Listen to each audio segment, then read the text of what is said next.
Hi, this is Louise And this is Meg. from the Shrinkology Solution, and we just wanted to say we've had a lot of response from the Shrink Squad saying what can we do about boredom eating.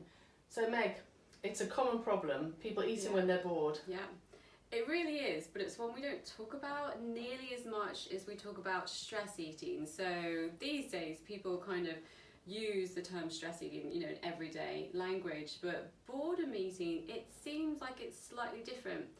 And it is, because obviously they're two different triggers. The thing about boredom eating is mindless eating. So it's a bit like when you're in the shower and you don't know if you've washed your face enough because you're just on autopilot. So the first thing to do is to think about when you're doing it. So for instance, Louise, have you ever suffered from boredom eating? I'm a terrible boredom eater. My biggest thing is the evenings. It's kind of part of the relaxation. I've got nothing else to think about. Food will be interesting. I'll eat something. Okay, and that's exactly why, because your body is craving out, not just for food, but for some sort of stimulation. So one of the best things to do is to replace the eating with something else that's stimulating, so some sort of activity. So what else do you enjoy doing in the evenings? My big thing is I relax watching the telly. Yeah. Is that slightly problematic though sometimes? It's a bit boring. Yeah.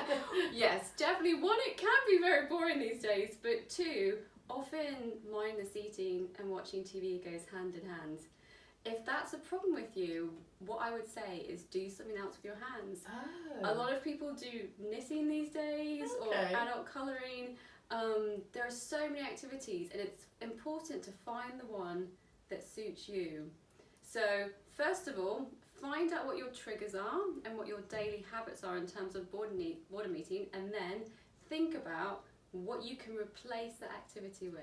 Great. If you've got any ideas for things we can do to relieve that boredom, put them in the post. Thank you. See you later. Bye. Bye.